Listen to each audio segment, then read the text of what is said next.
Apparently, they dragged me on Twitter. I don't give a fuck because Twitter's not a real place.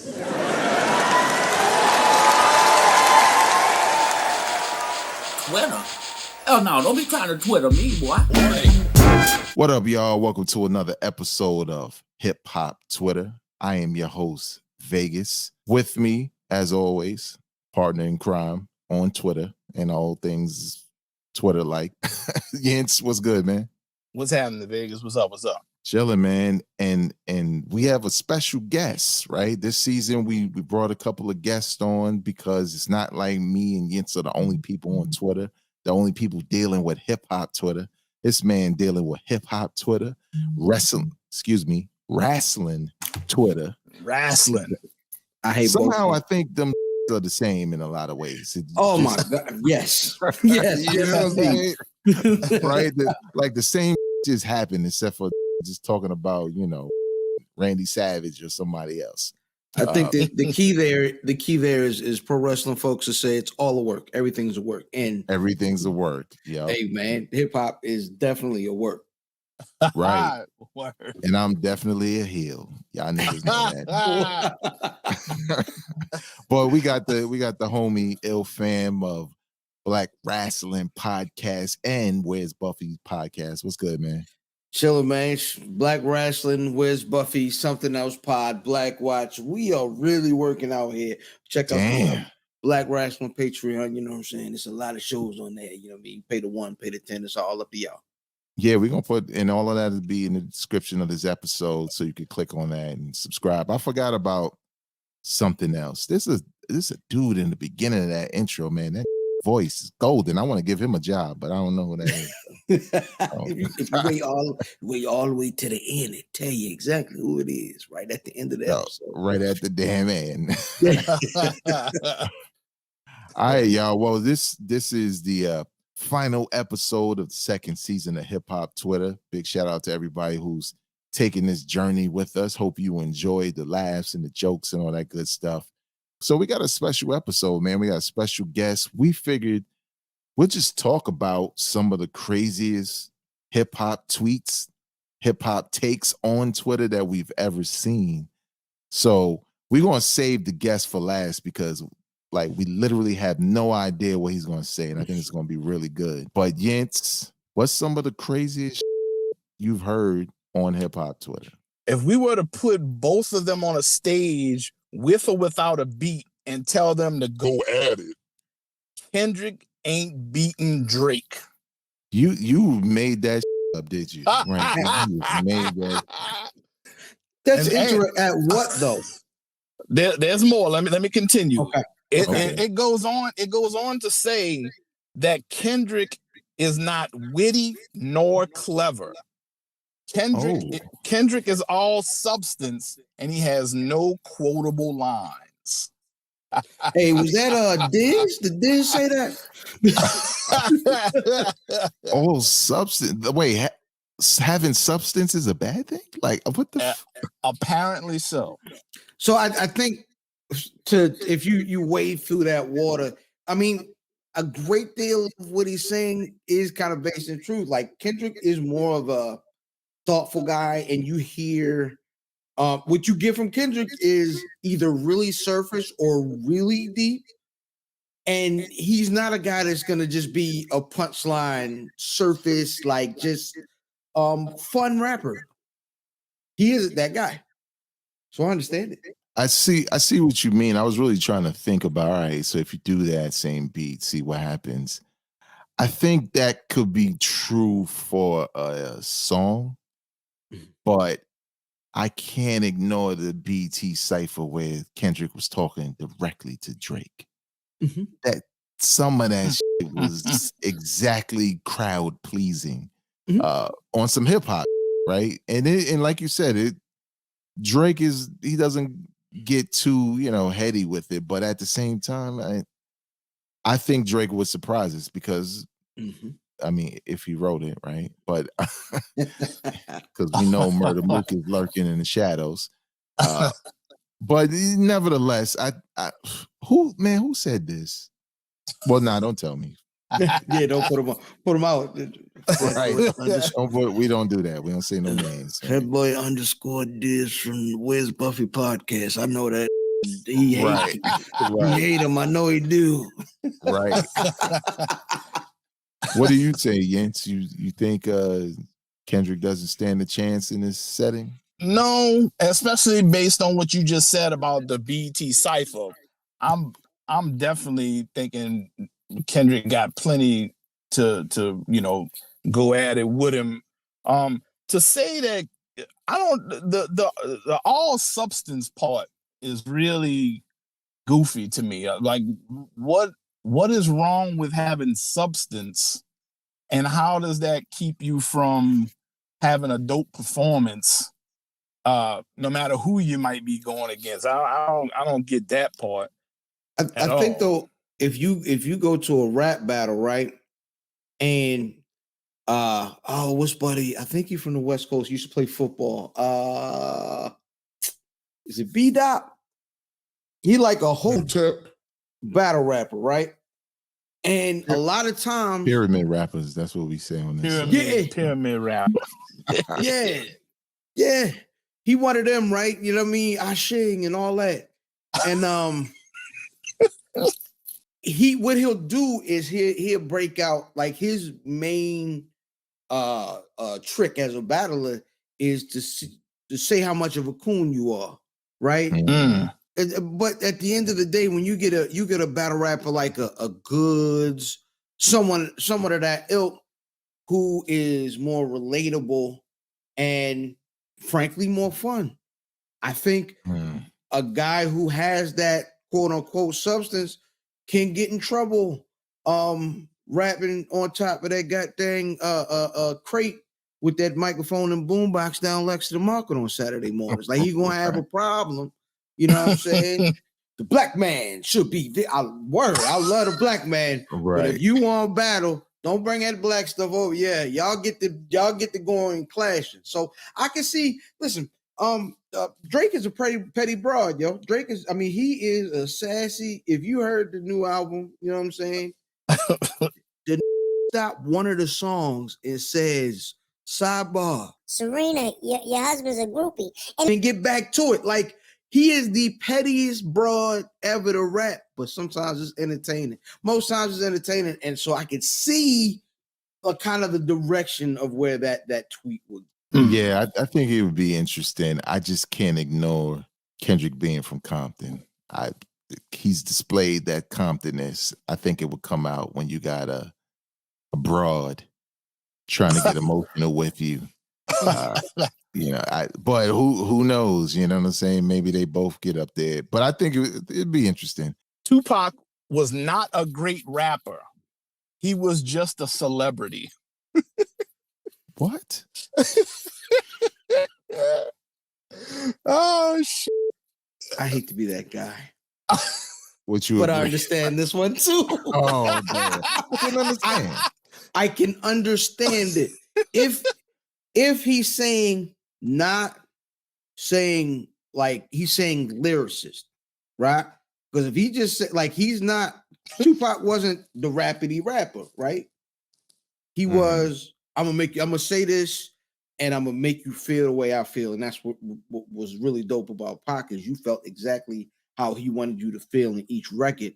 And he wasn't Cannabis by any means. He wasn't Cannabis in 97, 98. You know what I'm saying? He was more of a, Hennessy for memory. He was, he made you feel certain ways. So if you say he's not going to, now, I don't know about the celebrity part. The celebrity is the curveball. Like, he's popular, but Pac was he made dope songs. You know what I'm saying? He wasn't going to give you the tightest 16 you ever heard in your life. You know what I mean? Did Pac ever win the quotable and the source before? I'm curious. He might have, but it like the way we look at quotables, we looking at quotables like bars. Right. Like, he might have won it more so like, like Brenda's Got a Baby. Like, that was right first. You know what I mean? Right, like, right. As a written. I think I feel like, where did he get his celebrity? I mean, it didn't come with the films. He was already known. Like when you look at a movie like Juice, I mean, we already knew Tupac, right? We already knew him. And the same thing, you know, he became popular because of his rapping. He's mostly remembered because of his rapping. The acting thing was something that he was starting to like unravel more and more. He just happened to, you know, be murdered around the time he was taking some different roles for sure. But to say he's a celebrity. The celebrity part is the part, just like Fam said, that's the curveball. That's the part where you could, like, that's where you're like, well, wait a minute, hold on. I was kind of understanding where you're coming from, but then you say this and you all the first part of your point up by saying that. Yeah, I'd be like, yo, some of these folks, you got to look at their license before you listen to their take. Like, all right, how long are you guys? Look, somebody said Tupac and Tyga have the same career, but Tupac is more in tune with the community. What? Tupac, now you comparing Tupac and Tyga. I haven't heard that name in so long. I don't have nothing for this. I don't have anything. Fam, you got anything? I don't. Sometimes be tripping. Right. Like that's like, you know, like at this point, I'm on Twitter a lot. Like it's my natural inclination to open my phone, and that first movement and swipe is what is the open Twitter just to see what's going on. And when you look at Twitter that much, you just gotta accept sometimes, man, be tripping. Right. Yeah, we discovered a couple episodes ago that there are Cool G rap stands who are weirdos. Have you they're a weirdo cult. That's what so you guys have been looking at the tweets I was gonna bring up. I was definitely gonna bring up that Dante Ross joint. Wait, I think we just did an episode on that. Yeah, that's exactly tweet? Yeah. I think he's talking about the same thing, the Dante Ross. Yep. Well, let's get into it. Yeah, go ahead. Say the tweet because we want to know your opinion on it, fam. Yeah, so the tweet was I really don't understand the cult of Cool G rap. Now, this, if this was one of those folks that you check the ID and the date on the birth say 2000, you know what I'm saying? I would understand. But you talking legendary A&R Dante Ross saying, I don't get it.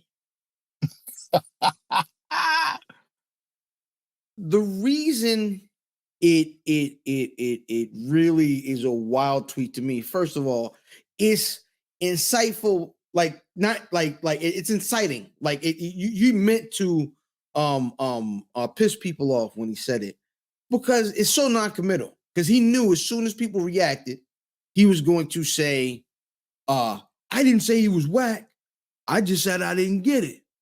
Fam, listen, when you listen to every single of the greats that we just mentioned, the goddamn Jay, Nas's, everybody's favorite, they were like, man, who are your influences? Big Daddy Kane and Cool G rap. You know what I'm saying? And because if he would have said the same tweet and said, I don't get it about Big Daddy Kane, same would have lost their mind. Yeah. So I think that one is just so bad because of how non-committal it was and because of who it was. Like, come on, Dante Ross, you've been in all of the rooms. How do you not get love Cool G rap and put him amongst the rap legends when he has influenced so many of the people that everybody loves? What's another crazy tweet you've seen on hip hop Twitter? Insert any album. This album's a classic. Timestamp Friday morning, 12:15. Yeah, that is a general rule for Twitter. That actually, you might go in the Hip Hop Twitter Podcast Hall of Fame of guests, because if you're not on Twitter and don't know what he's talking about, yes, it indeed. happens all the time.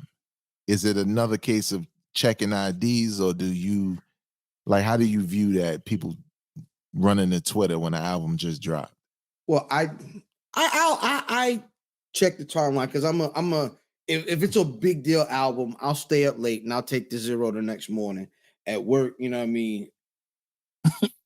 I'll listen at night and then I'll hop on the timeline. But I'm sitting there, and honestly, at this point, I'm waiting for the so I can repeat. Come on, yo. Right. Came out 17 minutes ago. It's an hour album. Come on, give us a chance. I know you like Hit Boy, but chill out. Right. I mean, yeah, listen, I told you, I'm old, man. I can't sit here and allow the timeline to raise my blood pressure, because I know immediately if I read 10 tweets, 7 that tweeted those was tripping when they tweeted it. I've come to grips with it. Now I understand it's going to happen. At this point, it's part of the entertainment. What do you say, Jens, when you see that? Pretty much the same thing Fam just said, but I also think of it like this. As fast as albums come out and turn over, once that initial tweet that Fam's talking about happens, you probably will not see another tweet in regard to insert that album unless, it's real. That's when it's really, really, really something. If people are still talking a week and a half later, maybe. But for the most part, people do that, and then you don't hear anything else about whatever that album may be. That just goes to show how quickly these joints come out, and just they get listened to maybe 1, 2, 3 times, and then that's it. It's on to the next. So they waiting. This classic drops Friday. They waiting for next Friday to crown the next classic is really what it is. And there's no talk in between, unfortunately. The first time that really, I was really shocked by it was when Watch the Throne came out, because that was probably the first time, I'm mid Hip Hop Now podcast, so I'm trying to be on everything and trying to make sure I listen and stay in the conversation, the way Fam said, right? The joint drop, you kind of listen, you stay up to watch the conversation. And I just remember it was like a succession of tweets that was leading to classic, right? It was either starting with the fire emojis, and I'm like, damn, what the fuck just came out? What do you mean fire? You're listening to one song. Then it was just yo, this might be great. And it's oh, wow, great. Then, this might be better than Illmatic, whatever. You know what I'm saying? And then it was yo, Ye and Jay-Z got a classic on their hands. And this is 1 a.m. And I was just oh, wow, this ain't the same place I'm used to being in. This is confusing excitement with, Grammy Award ceremonies and all at midnight. You have to look at who you got tweeting. These are that press play at 12:01 or 12 a.m. and 2 seconds, and had they thumb on the send button. They were already excited. You are not getting a middle of the road, well thought out tweet. You are going to get hyperbole. Either way. Well, check this out then. So then just to take it back to Dante Ross. Now, he didn't understand a certain group of fans. If we were to say we don't understand these certain group of fans, should we expect any blowback for that statement, knowing full well that it's a bunch of bull? Should we understand that? I think, we should understand it, but I still think it's okay to call a problem, cause you tripping. You know what I'm saying? I think it's okay to say it, but that's just me. Right. Yeah, I think because of the way I like approach this whole hip hop commentary thing, through doing radio shows like that, where you kind of wanted to make sure you did your research, you know what I'm saying, before you started talking, because thousands of people are listening. So I kind of still do some of that. So I always try to understand, all right, well, why do these young cats feel this way? Why are they calling everybody the GOAT when it's one person, right? To us, it's supposed to be one. Talk about a generation that will call somebody a GOAT. How can you Right, be a GOAT? a GOAT. Like, yo, You he a GOAT either for the that. GOAT. Like, Come on, you can't. That don't make sense. A Billy GOAT? He's- Like, man, out of here. Yeah. But you know what I'm saying? Like, I try to I analyze. I blame James Todd Smith. I blame James Todd for coming up with that goddamn GOAT trash. You know what I mean? Lying to people. You already know where I'm going with this. He is the GOAT. Nah, he lied about that. He did too much damage at the end of his career, making songs like Ratchet. We can name did a 2-hour set at a concert, all hits, and he didn't even sweat with a hot ass velour suit on. Busta could do that too, but he's not my GOAT. Busta ain't even moving. I've seen him. I just seen Busta a month ago. Him and Spliff was going crazy. Spliff going crazy. Busta neck ain't moved. Stop playing. Yeah, you watch the. It is a cartoon. It's a whole Looney Tunes cartoon. Just yeah, they do a lot of hand pointing and shit, but I seen this old man jump up on the stage and run across stages, and it's like, how old is LL? He the GOAT, man. I'll send you the podcast. I'm telling you. But look. So I try to analyze why they feel like that, right? Because the thing is, it's easy for us to say that because we already have our criteria dating back from when we were young and impressionable. Mm-hmm. To them, it's all about the excitement. So they just say, right? Yeah. They say whatever kind of glowing remark they can give that matches the excitement at the moment, and then they move the fuck on. Now, I don't agree with them, but at the same time, I always try to understand. So I know I wouldn't really tweet something like that unless I gave some kind of context where I could not have them rebuttal. Any other crazy tweets, some crazy tweets from the past or whatever? 20 minutes ago posted, Eminem can't rap. Oh yeah, he just got inducted into the Rock and Roll Hall of Fame. It's gonna be a lot. And I didn't do anything. Try to be acting like, oh yeah, Vegas love. He was making excuses for Eminem. Man, fuck you. Hey, listen, I can talk about that all day.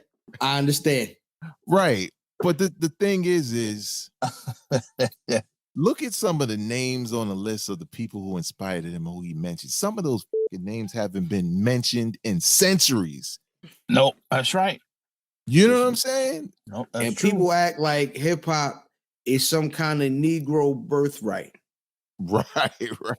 I had to argue with somebody the other day about C. Dolores Tucker, right? Because if hip hop was a Negro birthright, and remember, what's buddy from Brand Nubian that nobody else cared about until he started going to Vlad, Lord Jamar, right? Lord Jamar. So Lord Jamar was like, oh, he's a visitor and the guest of hip hop and XYZ, and I think so. As a white dude, you can't say nothing. You can't stand up against that at all. You just got to sit there and take it. Yeah, you're right. Yeah, okay. I wish I would listen to a Lord Jamar album, but now listen. Right. But the problem is if there was some sort of Negro birthright for Black people for hip hop, then how would you explain someone like a C. Dolores Tucker who was Black but wasn't from the culture of hip hop? She preceded hip hop, you know what I'm saying? And really just attacked it because she didn't understand it. And then you got a guy like M who will come, and because he was birthed in the era of hip hop, was able to learn from it, you know, and adapt the culture because he was part of the culture. And he's giving back to the culture. Yeah, he's wildly successful because he's white. You know what I mean? Let's not all, we all know that. Yeah. Yeah, he white. and he's wildly successful, but at the same time, he gives back to the culture. You know what I'm saying? You're who's everybody? Young Jeezy's not going back and giving us digging for a hip hop. He gonna try to find a flash. You know what I'm saying? Like those Right, kind of right. guys aren't gonna mention. They might mention like KRS-One or somebody big and legendary, but M had 2 pages of hip hop legends and icons and B-sides and underground cats. This did he Mhm. call I think he named like Curious and Mhm. Gemini the Mhm. Gifted One. He was pulling all Yeah. kind of weird names out. Yeah. Yeah. Yeah. I mean, he truly pays homage in everything he does. And, you know, man, to say the dude can't rap, that's just bonkers. Yo, if you saw some of that Rap Olympic stuff where he was doing, where he had the little Walkman on with his own beats or whatever, off top he was stupid. And just like, remember this guy started with Raucous Records. These turned their nose up at Raucous Records in 1998, 99. Right. M was on he was with the Outsiders. You know what I'm The saying? Outsiders, yeah. Come on, Right. man. Yeah. His hip hop pedigree really can't be questioned. Wow. It is hip hop Twitter. It happens all the time. We witness it. Sometimes we respond, sometimes we don't. Sometimes we talk about it on shows like this. First and foremost, I want to thank our guests, Ill Fam, for hanging out with us, was talking about some of these crazy tweets. Give them all your Twitter information, podcast, where they can subscribe, all that good stuff. Hey man, Ilfan7 on your social media choice. More importantly, at Wes Buffy every single Friday or Tuesday, depending on what way you consume media. At Something Else Pod, season 2 soon come. All season 1 stuff can be found under the at Black Wrestling YouTube, as well as the at Black Wrestling on all social media. Man, I am outside in these podcast streets. They call me Potty Piper. Pod Stand Pod, God's favorite podcast. I'm here to podcast Chew Bubblegum, and I'm all out of Dente Nice. Yins, can you follow that?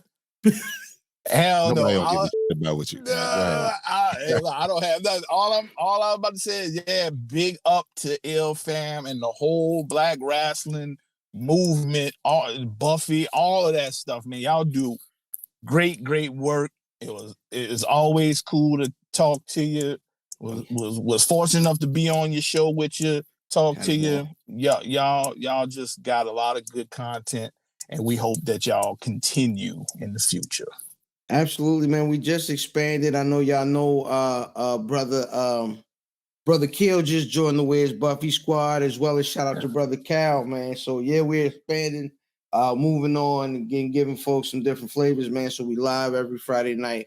And then if you don't catch us live, we'll be there Tuesday on all your DSPs. And you know what I mean? We're moving and shaking, man. We try to make it. That's what's up.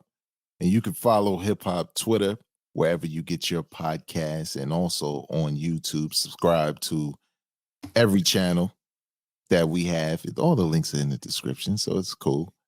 But also, most importantly, this is probably the most important part of you finding these shows and hitting that subscribe button. Don't forget to hit the like button and share it with people you know enjoy this kind of content. On behalf of Ill Fam and the homie Yintz, tweet responsibly.